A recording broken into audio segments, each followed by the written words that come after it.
Welcome to Discerning News, where we bring you current stories from a bigger picture perspective.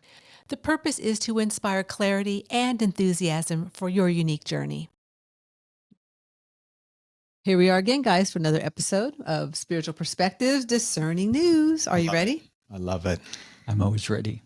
I think we're going to first recap because there was a story this week that I noticed about Ma'am Donnie and the situation that's going on. The New York mayor. The new New York mayor. That's Right. the situation going on there. That what caught my eye is that there was a rally. Right. That the banner of the rally was "Tax the Rich, Seize Our Future," All right. and I thought that felt kind of interesting. Yeah, kind of kingish to me, really. I was like, "Are we in London? Are we back in England?" That's right. So, I mean, for those who haven't been following this, I mean, most people have heard this, but if you're outside the United States, you know, this is probably one of the more high-profile mayoral situations where you've had more of an outspoken socialist in charge.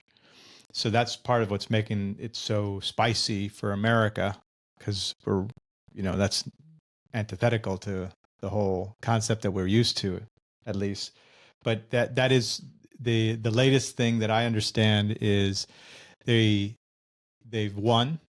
So now that Mamdani is going to be in charge starting in January, Okay. then what's recent is that he started an additional fundraising for money so that he can employ his people out of the gate, right? Instead of going through the normal waiting process and so forth. So from that perspective, it's I think it's smart. I think it's if you're going to try something new, you're going to have to step outside the box of doing stuff. And he certainly represents that. He's very charismatic. He's good looking. Mm-hmm. He ran a great campaign.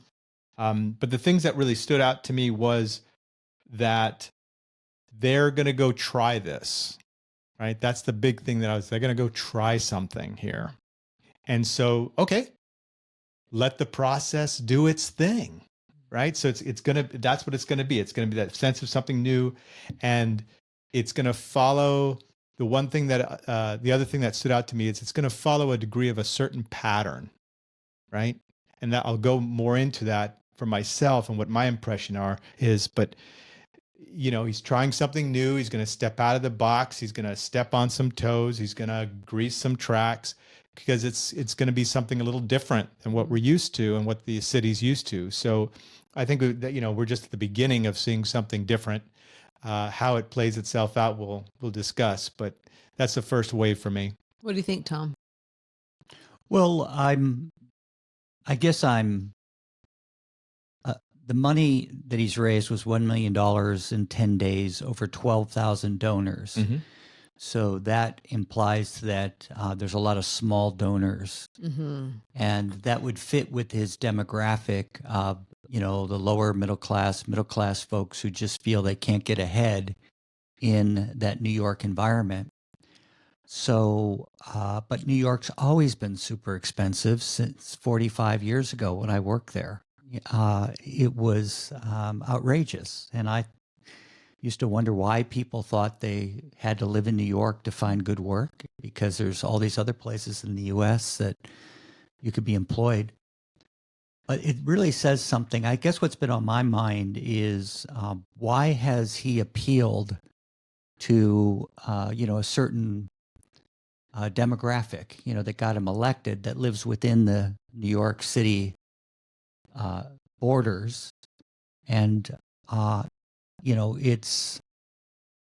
I think it's a bit of a wake-up call, because I know that as a boomer, I tend to think of the U.S. based on my upbringing and the era that I grew up and where my peers are at this stage. But I know that young folks are struggling, like home ownership, to be able to buy a house now. It's like in the 30s and 40s before people get their first home.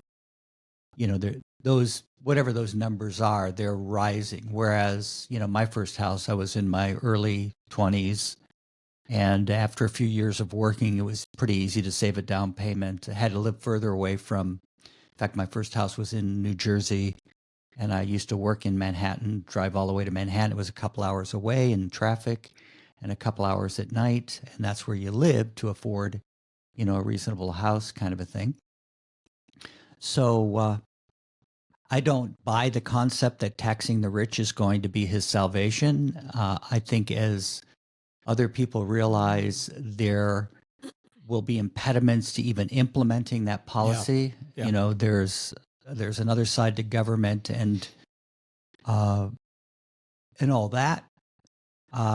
So I think your comment about, wow, so this process is going to play out one way, whether I like it or not, and this is where people are at. And it does say to me, let's take a look at how people are feeling about their prospects in life and what they feel they need. Yeah. Whereas I lived there was a different opportunity in my era. Now I can go on about why I think that's not so for people today. And but let's keep it spiritual. Yeah, keep it spiritual. Yeah. Yeah, the thing that comes to me and the insights I'm getting from Spirit is that there's certain energy behind catchphrases. Yeah. There's certain energy behind movements. And so that's really what this is all about at this time for those people in that area.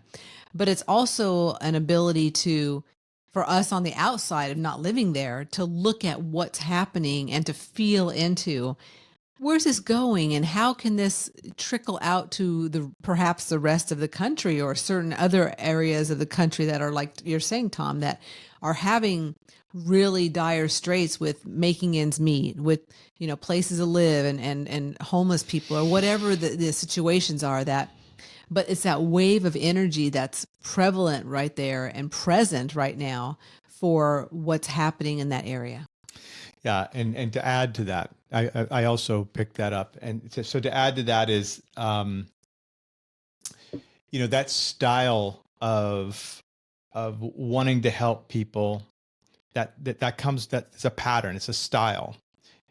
Capitalism is a style, socialism is a style, monarchy is a style. That it's a pattern. There's a box that people fit in or don't, and so it comes with a certain checklist.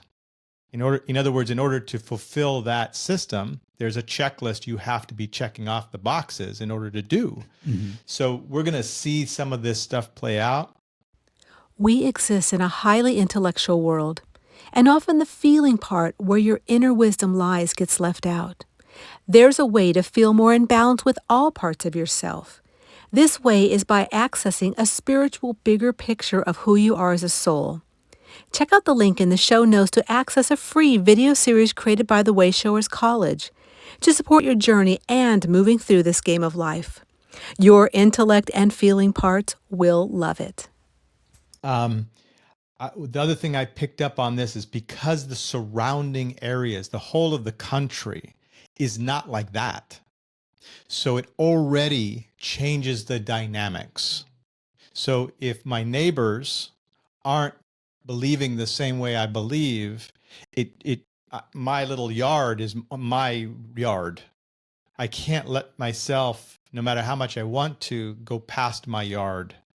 So I'm in my little property line and my little home, and that comes with some pluses and minuses. I know where I begin and end, but at the same time, I have challenges with doing everything that I want to do. So I picked up that there's going to be a lot of wheeling and dealing in the background. So there'll be the deals done in the daylight that they think is going to fulfill checking off the boxes. Oh, I see. And there's going to be a lot of deals done in the dark that don't necessarily check off the boxes, but it looks good and it'll keep them going, kind of thing. So that's something to be aware of. And I think if people saw all the things that were going on in the background, they would be very disheartened with what they feel is an ideal situation or an idyllic. So they'll be doing sense of deals systems in the background, Yeah. but it won't really be from a socialist perspective. No. It's not really going to live up to the tenets It of won't live up to the socialism, tenets which is of- take from the rich and give to the poor. And Yeah. But this make is it also a fair. theme right now, right? It's exactly In the right. whole planet of things rising to the top of like, oh, that's the truth in that area. Yeah. That's the truth going on there. So that's quite interesting. And so then what my concern is, and this is, I don't see any change from this, from, you have a historical position, and then you just have, let's look at energy. Let's just see the energy. Everything that I'm seeing so far is there's going to be a lot of movement, but not a whole lot of advancement. So they'll be moving things around on the board, so to speak, and it'll feel good initially. And there will be some good things that'll come out. But as far as the advancement, like, are we actually advancing forward? That's going to not be where they want it to be. That's the concern that I have, is all this great, excited energy, lots of movement, not a whole lot of advancement. Is what I hear you saying is about like the soul essence, our Yeah. soul nature, what the soul is here to do and work with. Is that what I hear you saying? Yeah. And practical, how they're going to make free buses, and how they're, gonna open up free grocery stores and stuff that they really want to do, and free healthcare. Like, there's going to be a lot of movement, but how much advancement is it going to be there? But spiritually, and you're picking it up, I cannot count on things that are free. This is the thing. I can't count on that. I want to utilize things that are easy for me, so I can advance myself, so that spiritually I can grow, but I can't count on it. If I let myself fall into a rhythm and routine of thoughts of where I'm going to count on something that's free, or count on somebody else giving me something, that is building on sand as opposed to building on the rock, right? When I come back home to what I can do and what I'm going to build, that is a spiritual and physical solid foundation. That I know where I begin and end, even if it has some limits that I don't, I'm not where I want to be financially, or I'm not where I want to be physically. That's okay, because I know where I'm at. I know who I am and where I begin and end. And that is powerful, because then spirit can move in and give me the hints, but if I'm built on sand, I'm reliant on stuff, the messages that come in, it's like I'm trying to catch a ball on a thing that's moving underneath me, so it becomes more challenging for me. So that's the two key areas. And my spiritual lessons that I picked up for myself is, number one, loyalty to my purpose. I always need to come back to that. Number two, expanding my people's scope. In other words, having more people in my life and more opportunity in my life. And then on a daily energy is have more freedom and more independence. What you got to say about that, Tom? Well, I like how you tuned into those, what the lessons are going to be. And see, because I don't expect any of what Mamdani, what is his Mamdani. Donnie. What is this? I don't expect any of it to be successful, but I relate to how in life I found that people will put up a front. Like, another way of saying this for me is, and they'll pretend that it's because of this, let's say they pick, taxing the rich more. And they'll make it look like maybe that was how they accomplished free buses. Mm-hmm. I'm just making this up. I don't know if they can really do free buses.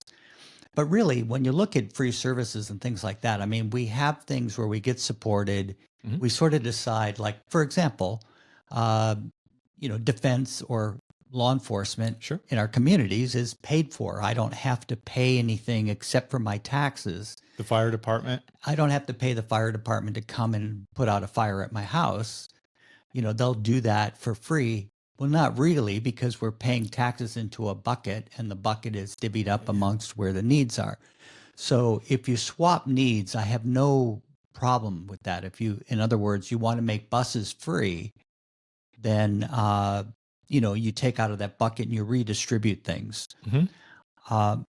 But I guess what I have seen in life is even in business where people will pretend that by following certain tenets of their business that they became successful, when in fact they did whatever they did or they were in the right place at the right time. But boy, when they tell the story, they tell it right along the company lines, or the pervasive wisdom. So because people want, if it fits with my concepts or my ideology or my belief system in that area, that's what I want to hear. And so, my caution is that be careful of things that I want to hear Right. too much. I mean, so what do I mean? Just remember to check with my feelings. How do I really feel? What am I picking up? What are my feelings? Yeah. And so I really want to kind of come back to the more freedom and independence. Yeah. And that feels to me like a real big spiritual lesson for all those people at this moment in time. And I know that's something too, that like, no matter what I'm personally going through or anyone I speak to or any other soul on the planet is going through, the level of what we're going through matches where we're at energetically. Yeah. So the people that he's attracted to him may not feel as free as I feel at this moment or as independent as I feel. And so finding a leader, whether it be political or religious or whatever, that's going to inspire me to feel that freedom, or even, or honestly, what's coming to me now is they may not even understand the word freedom. Right. Because if this guy's a real socialist and, more of that nature, that's not the freedom that we have really understood to be in America. Mm-hmm. So that's really what I want to share is that, as far as spiritually, it's meeting the needs of the people that are there in that moment. Right. But those of us that are more free and those of us that feel that independence in our lives, it's hard to relate to because we're beyond that. We've advanced beyond that. Well, I'll throw in something there. I was listening to some recent historians talk about antiquity. And, it had to do, I guess, because I was learning about, the American Revolution and what the founding fathers thought and how they actually drew upon the classics, like the Aristotles and the Socrates and all kinds of, those are like the only ones I remember, but all kinds of, ancient thought, of 3,000 years ago, 2,000 years ago kind of a thing. And I got this sense, so I'm getting chills, like, I feel like I've lived through that stuff before because this idea of the collective and taxing the rich and taking from, there's nothing new about this egalitarian equal result idea. This has been something that's always been around and it comes to life in different forms, over time. And in recent history, the Marxist thought in terms of socialism, there was a rise in that again in the 1800s when he was around, but they drew upon people that came well before them. So all I'm really saying is the soul, I relate to what you're saying. It's like, I probably already I've lived through it. Yeah. I can feel that it ain't going to work or it's not going to, well, really, that's what I feel like. Will fulfill your needs. It won't fulfill my needs. It might work for a while or they might get stuck in it. But their needs it might. That's exactly right. It's not. That was going to be my closing. Go ahead. Yeah. Their needs. The people who are following him, well, their they needs. need to go through that to evolve through Absolutely. that. Yes. Absolutely. Yeah, the thing I don't want people to or anyone to misunderstand from me is I'm not saying that that's bad. Mm-hmm. Yeah. I'm just saying that let it play itself out so that it's a learning opportunity. Where the problems get in there, and this goes for any country, any state, any province, if they're self-funded, if they're contained in the sense that they're working with what they have and they're making that work, that's great. Even if there's falling short in certain areas and other areas are doing good, because then there's the actual ability to learn and grow. But when the deal is if the state's going to keep bailing the situation out for the policies, or the whole country's going to bail certain things out for their policies, no one learns and grows. I mean, you get smarter, right? It's like the confusion gets smarter. It's a hamster but wheel. But you never grow. It always stays in the hamster wheel. Or the Groundhog Day. Yeah. next. Right. Next. And so that's my thing is I think it's wonderful the way he's able to pull this together. I think there's a lot to learn from that. I think a lot of people and young people too want to do something, want to be a part of something. I'm going to get into that in our next story, but it's this next wave moving through that for myself, I need to be sensitive to. I need to let people know that they can be a part of something, and they are a part of something spiritually. Spiritual growth is not a race. It's a gradual progression. You do not have to spend 24 hours a day working on it in order to feel more inner peace, deeper connection to your soul purpose, and feeling more confident in your daily life. The journey is all about balancing your physical and spiritual worlds. These two worlds are supportive for embracing the foundations of the real you. By just investing minutes a day for your spiritual part as you would invest in your house or other areas of your life. To gather more direction, clarity, and a new layer of inner awareness, check out the ebook set created by the Wayshowers College. Link and discount code in show notes. So on to our next story. Okay. One of our wonderful listeners out there in Ireland, Northern Ireland, she proposed this and said, hey, you guys might want to speak a little bit on this subject. And I was like, ooh, this is a good one. Yeah. So this was about a family, a non-religious family living in Northern Ireland, whose daughter came home, and there was having some Bible-based teachings from school. And then that's what started everything. Like, okay, so what's this about? Why are you teaching my daughter this? Like the indoctrinations, why is there collective worship in schools? And so then it just started the whole bandwagon. So it's a really big thing. And I know in the States too, that we've had situations, not necessarily with, religion, because we've got different schools that are Catholic or Protestant or whatever, right? Or Christian schools and not Christian schools, public schools. But we also have things over here with like, the woke and different aspects. So, but this was quite interesting because Northern Ireland is a very religious area. Yeah. Yeah. And obviously that's been a big part of That's its history. That's the history, right? Yeah, that's the culture. Yeah. This was when this came up, I'm glad you chose that, and thank you for the person who sent that in. So for me, there's a couple things. More people are going to bring more beliefs.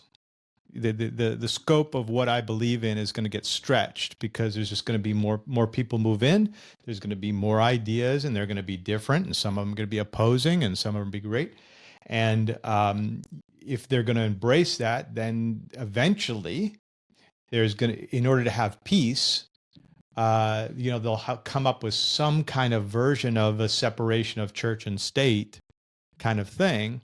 But we'll see how it falls. The distinction is what you said, Tom, is that there's a whole culture there. There's a whole way of life for that country, and that is now being shifted or moved. So we'll see how that goes.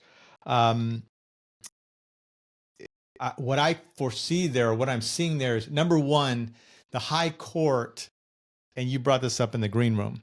The High Court is not even in Ireland, right? Right. So we don't even know who the people are because when they put in in the court system, in the lawsuit, they're just no names. It's a pseudo name. So we don't even know whether they're non-religious or whether they're a different faith or anything.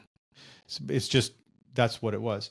So, but the net result is going to cause a lot of ups and downs, because if you have a whole culture that is used to doing something one way, and then the law now says we're not going to do that anymore, now you have this upheaval, right? It feels like you're striking at the heart of what the country is or the people feel the country is. So that's going to start a whole new stimulus going on. And on top of it, this is kind of ripe because you have the whole immigration thing happening over there in Ireland. And now this is going to come in. So there's going to be, for me, the first wave of this is going to start stimulating a lot of ups and downs. Yeah, and especially when it's some outer authority that's decreeing something. And, I think on both sides of politics, whether it's right or left, when you move towards someone else telling you who's not you, who's not living even in your country, how you should behave and, take away that free will or take away the power of the local community to decide, or the local area to decide how they want to proceed. Referring to the high court ruling, right? Not even being in Ireland, being in the UK, in London, I guess we heard. So, that'll be interesting to see how well that's accepted or not accepted. I think that from a spiritual perspective, like what I notice is that, I have to watch my thoughts, like no matter what ideology I have or what system I prefer, for as we move through our life and how we'd like society organized, I think we talked a bit about this last time as well, that you can fall into this trap of it's got to be this way, and we're going to tell you how to think and tell you how to be. What do we call that? Imposing, even if it's for a good thing, like even if it's for, if you're imposing an evolution on people, like that. I know spiritually, even doing spiritual work, like if I impose my views on reincarnation on somebody, or that's never really works. It's, you give people spiritual indigestion, and then what they do is they rebel. And, eventually they might believe the things I believe, but we seem to, where I can get caught in confusion is no matter what side I'm on, left or right, or religious or non-religious, if I start imposing what I prefer, that's not going to help the situation. And yet we live in an intellectual dominated world, semi-intellectual state of consciousness, where we think that's the solution. And yet it always bounces back out of that, and then it bounces back into that, and we seem to have this out of balance, way we keep moving through the planet, or the planet keeps moving. Yeah, I think to me that's part of why we're here. Yeah. I mean, like having those opposing forces, having those opposing thoughts, even the feelings, like, the trial and error of it all. Absolutely. So if I don't have moments of things that piss me off or get me roused up, or vice versa, or times when I'm, more serene or more calm and relaxed, like, how am I going to really learn about the next, like we said earlier, like the next advancement of my soul and what I've come to do and what I've come to experience? So to me, I also see this like, it's really just like I see the world as a big quilt, and this is just like a little part of the quilt. Okay, what are we going to do with this? Oh, we're going to like maybe take it apart and maybe rethread it again, or so it's just another aspect of all the change that's going on. Well, people will say like, well, it's right that they're more open-minded and, less Catholic or less religious, and there's truth in that. But there's a place for everything. There's truth in that. It's all we're talking about is being balanced with it. That's but your balance and Tiger's balance and my balance are different than other people's balance. Everyone's balance is different. That's true. Yeah. But except we're talking about a group of people. So, well, I mean, I think that's about is this good or is this bad? Is this right or is this wrong? Really, there's truth in all things, but not one thing has all the truth. And am I going to approach this evolution, say, of religious freedom? Are we going to approach that in balance? Yeah, I mean, to be clear, which just means respect for each. That's right. party. Respect. That's right. To be clear, I'm going to be more of someone that wouldn't want myself, or my family indoctrinated. I'd much rather have them figure it out for themselves. Mm-hmm. So I'm in that perspective as a person who lives more of a spiritual life, or a non-dogmatic life. I don't want that imposition. I don't want the system telling me much, Mm-hmm. other than, no killing, no stealing, no lying, The basics. the basics, kind of thing. So, it's not that I disagree with the ruling. It's just that nothing's for free. We were just talked about in the earlier segment there. If they're going to start changing the culture and removing that out now they're not going to completely remove it. Now they have to go figure out how to enforce it, which is now the devil's in the details, right? Because they're going to still do religious training, but now it's going to be more general rather and than different specific. variations of Right. religious It's going to training. start getting much more generalized. So that comes with a price, right? You're now walking into a situation where you're going to water stuff down for those who believe in what was originally taught. Mm-hmm. And the challenge is, the idea is that, okay, well, we'll take the best, or we'll take the tenets, the positive things about, don't steal, and, treat yourself Love your like you neighbor. love your neighbor. And okay, let's bring that into the system. But without the feeling part, without the religious part, it starts to degrade. It starts to water down. So it is exactly what you're saying, Teresa. You just said it so perfectly. It's an up and then down, in, then out, and it's going to constantly be this thing that moves back and forth so that I can learn. And so that's the big key for me is, and now the other component that I've tuned into on this is, what is this priming us for? What is going to get stimulated? So you have the big thing over there is, where the government's at, and then you had this big immigration thing, and now you've got this ruling about religion in schools, in the schools with my kids. And so to me, this is starting to stimulate that old energy in those souls who maybe people don't even remember because they weren't old enough, but there was a war between the North and South with Ireland. It was a religious war, right? Mm-hmm. That energy is going to start re-stimulating if they're not careful, because the souls start coming back with that fight in them ready. Wow. Right. So every now and then that comes in. It's like they'd say that in the spiritual communities, every 2,000 years, there's certain souls that come in to help shift things. And every so many, that's true cyclically, not just 2,000 years. It happens, lifetime after lifetime. But that's the one thing, is that it's fueling the old religious wars if it's not done well. If the people who are in charge don't allow a degree of freedom, but also maintaining some stability, maintaining the foundations of what we're talking about, the tenets, it's gonna open up an old wound of, now here comes the revolution again. I'm not suggesting anyone listening to this is that, okay, we're gonna have a bunch of war. I'm saying that energy of conflict will be within the people again.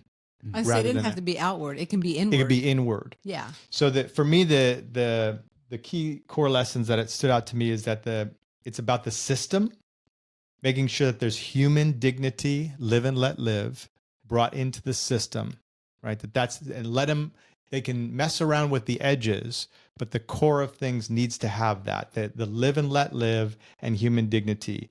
And then going back to what you said, Tom, is self-respect and inspiring self-respect in others. That has to be a core tenet with what this energy is stimulating. And lastly, it's just what we said, is that if I don't have the opportunity to go through those ups and downs, I'm not going to grow. As the Earth's crust shifts and changes, our lives do the same. One way to maneuver through the small and large moments that shake us to the core is by reviving your connection to spirit, gathering ways to cleanse your energy field, Embracing spiritual awarenesses to give you a bigger picture, and knowing that you are not alone on your journey can be a great support. The Soul Quake Survival Guidebook is a great companion to meet you where you're at and support reviving your connection to spirit in earth-shaking times. Get your copy today through Amazon Worldwide in paperback, ebook, or in audio, and begin embracing more clarity, inner peace, and enthusiasm for your life and what you've come to do. Yeah, it just seems to me that each person on the planet is put in the perfect place for Right. what they've come to experience this lifetime. And, like back to the first, we were talking about New York and the people that are there, and, how many of us have been through Christianity wars many times. Mhm. Like, how many times have we gone through these things and reincarnated? And so that's why I think for myself, it's hard to relate to that because I've already done it. So it's interesting that the people that come forth to bring out, like, okay, they're called over there. They had a thing called humanists, which are people that are more about, all of us being human and all of us interacting together and having different, the range of religions coming into the schools and different speakers, but they call themselves humanists. And so, which is a kind of a cool name, actually. I like that. But that's really going to stimulate people that are still in that real strong religious, Yeah. hold. Yeah. Which they came into this lifetime in that area to experience, which we have in other lifetimes too. But this lifetime, the three of us chose to come into a more free experience in the United States and play out the roles here. So I think that's quite interesting. Oh, it's interesting. The places we reincarnate. Perfect for what I've come to do. Oh, yeah. I keep feeling that, hearing that theme, I love it that, individual communities, individual states, individual cities can decide how they want to move forward, and like-minded people are somewhat attracted to those same places. So in my feelings, I feel a lot of respect for the way things were until this ruling, because even though I'm not, Joe practicing Catholic, for example, or I'm not super dogmatic, but and I have lifetimes there. So there's a respect for allowing that place to be like that. And I suppose even just like the Middle East, allowing them to be more Muslim or Shiite or whatever, not that I understand all that very much, but, I respect that group of souls' opportunities. So, something shifting for a reason. That's right. And, I'm going to be consistent. I'm going to be me throughout all of it anyway. Yeah. As long as people are able to communicate with each other, continue to trade with each other, exchange with each other, that is the key. It's the moment when they start creating roadblocks to the communication. That's when the troubles really begin. Mm-hmm. I'm glad you said that word communication, because that goes right into the next story, which is our final story today about, it's interesting. Well, I saw this story online and I was first drawn to the picture because the picture had Earth and it had two satellites and it had a laser beam between it. And then I saw the word Chinese and I saw the word Starlink and I was like, what is this? I mean, it was almost like they're going to have a war in the space war. But you know how those things, the pictures intrigue you, or like that they catch your eye and like, what's that all about? And this is basically the story was about how Chinese have put up a satellite, a tester, to see, how it does against like Starlink. And it actually, I guess, is 5 times as fast and more efficient than Starlink. But of course, there's only like one up there right now. In certain conditions. In certain conditions. Turbulent scenario or something. And it said it has something like the speed from space to Earth in like 5 seconds. Yeah, it's really fast. Of the communication? Yeah. For the turbulence. Really fast. Zoom. Okay. That was that laser beam I saw. Yeah, so for me, the big story is that they're like you just said, that they're pushing the boundaries. They're moving forward in certain areas, and their system and the way they govern and handle people and things allows them to just really press forward on a lot of things, and in a certain way that But you know that they have 3 astronauts stuck up in space right now? yeah. The Chinese do. Yeah, and they're not coming back right now. They It's a whole other story. So the challenge though with all, so that's and like Tom is saying, it was a test situation, right? And so they've had a lot of troubles with their satellites, and so they're highlighting this one success. They're not talking about they have a lot of troubles over there. Just it's not a wonderful utopian thing. But the thing that stood out to me with that is it's going to help everybody else, because those of us who build consistently, or for those pioneers who do that kind of stuff, like and like the other companies that like Starlink, and I think there's other Hughes. I don't know if they're still in business, but there's other outfits, companies that do that. It's going to help push the envelope, right? Because they want to be of service, they want to get market share. So all that's good. The thing for me to always remember is that it's the way I do things. It's not just what I do, right? It's like that whole thing about it's not just a destination, it's the journey, right? Mm-hmm. So their style and their system of doing this, it's like they're throwing a lot of energy at different things. And it reminds me of that old thing about a point in every direction is point in no direction at all, right? And so there's this energy there where they seem to have enough people power and money because of their system to force things to happen, right? It's not organic. They force stuff to happen. And I think you were talking about in the green room, there's not a whole lot of personal and true evolution or advancement of new creativity, new ideas, true revolution. It's more they're using what other people have. They emulate others' success and designs and things like that. Yeah, and so that system that they're working under is good for that, right? It's not good for pioneering, right? But it's good for taking something and we're going to rework it and we're going to do this, and all that.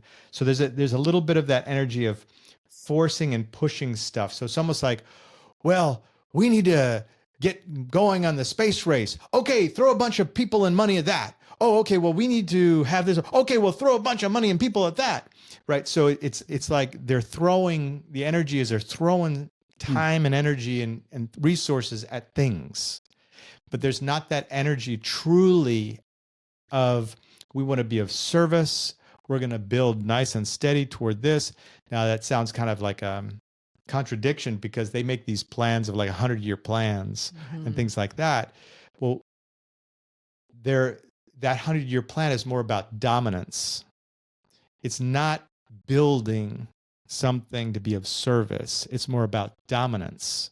And that's where I'm going to start with, is whilst they're going to make some big inroads and make some pushes ahead, it's coming from a place of, I want to be dominant, not I want to be of service.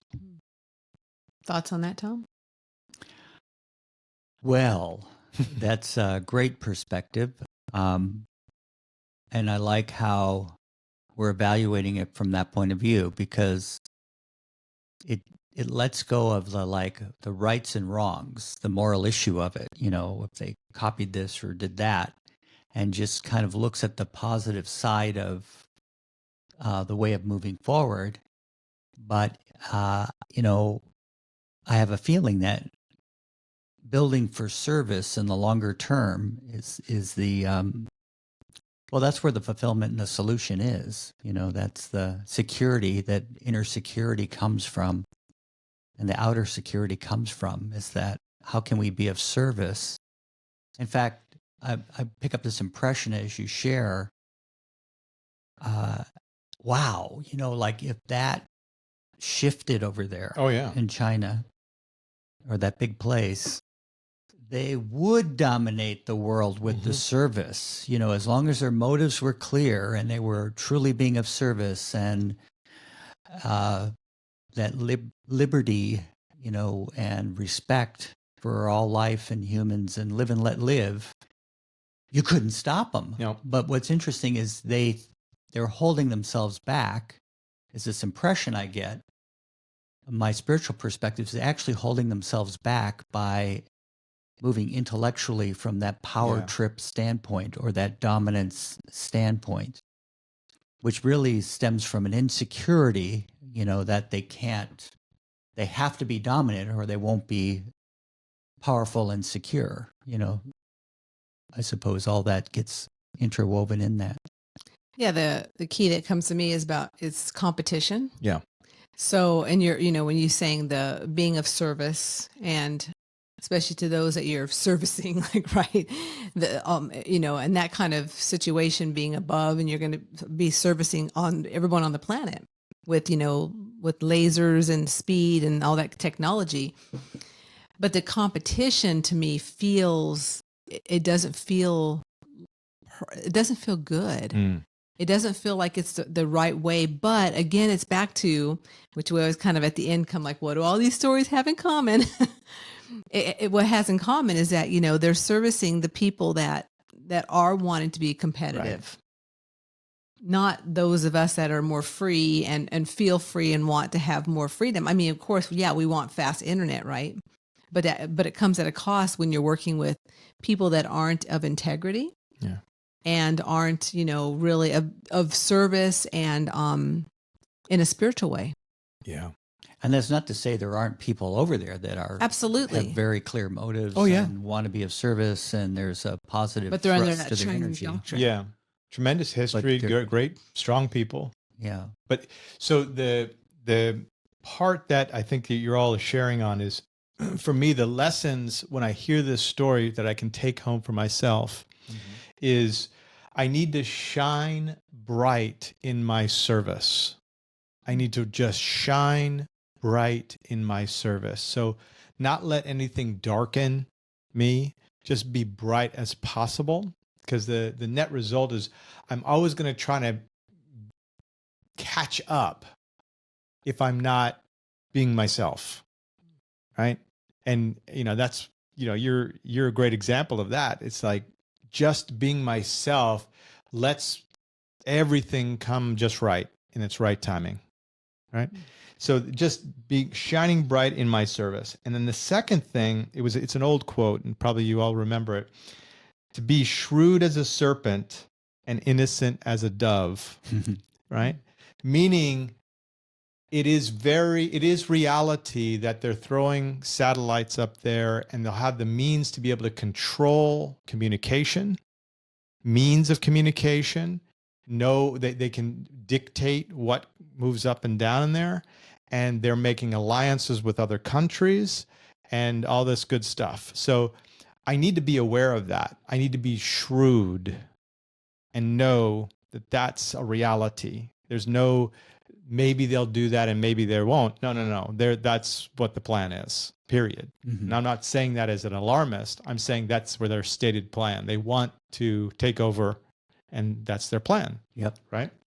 So I need to be They're shrewd clear in with there. that. They're clear with that. Clear motives. Clear motives. But I need to be shrewd in that. I need to know that.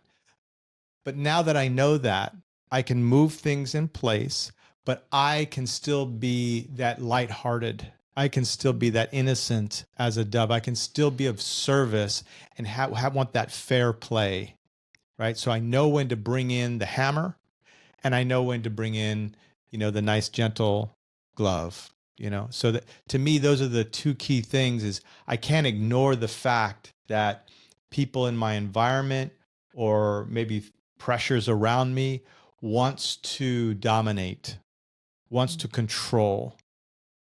Okay, I don't need to be afraid about it. I need to know it. I need to be alert to it. But then I can go forward into my life with a light heart. Oh, I like that. Whether you are a brand new or a returning fan of his podcast, we appreciate you.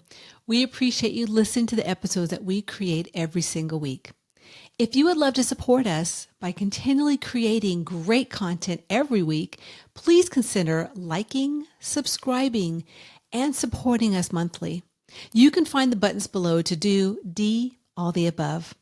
Cheers to you and moving into our 6th year of sharing through podcasting.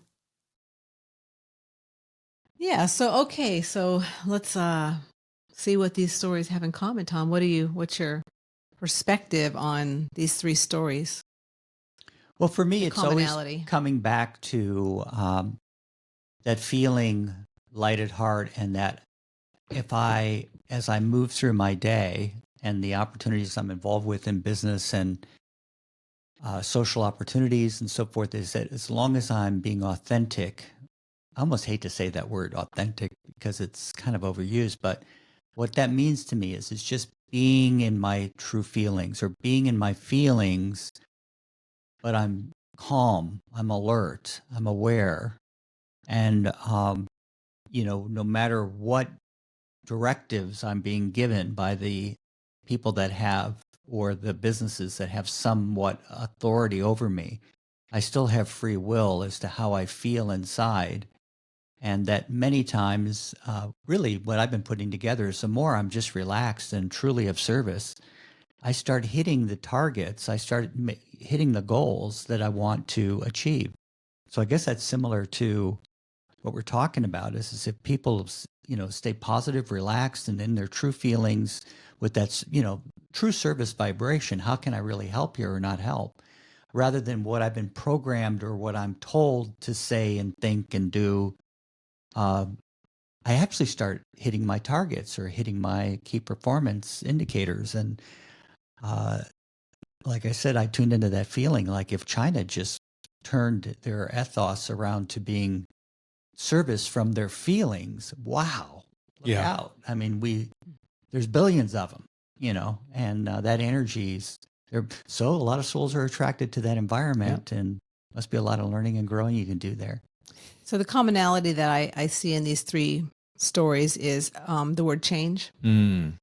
And that it's really just, another week of looking at different things around the world and what change is taking place, what change is preparing to give people the exact opportunities and the exact experiences that they need for what they've come to do and for their next advancement.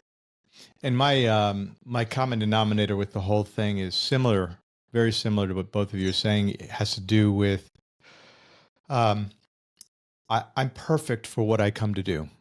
And I'm at the right place at the right time. I was born to the right time. I was born to the right place. Warts and all, through all the problems, through all the greatness, I'm perfect for what I came to do. And when I make that shift, I recognize that everything is here for me, and that follows that I do have power, I do have choice, I do have ability and opportunity everywhere.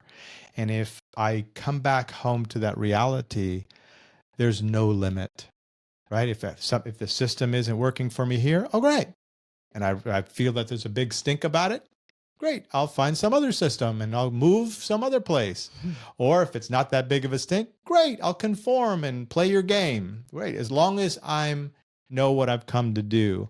So to me, as long as I'm willing to come back home, that I'm here, I'm perfect for what I've come to do, everything is just right for me. I've got the power to fulfill on my purpose, on my life. I don't have the power to fulfill on someone else's life. I have limited energy in that, but I have unlimited energy to do what I've come to do. Booyah to that. So thank you for tuning into another episode of Spiritual Perspective, Discerning News. We hope that you may have gotten some insights this week on, hey, the unlimited ability to experience freedom, or wherever you're at in the world. If you're not feeling that freedom, maybe it gave you some insights to explore it further. So we will be back soon and see you guys soon. Bye. To keep the enthusiasm going, please like, subscribe, or comment below. We would love to hear from you.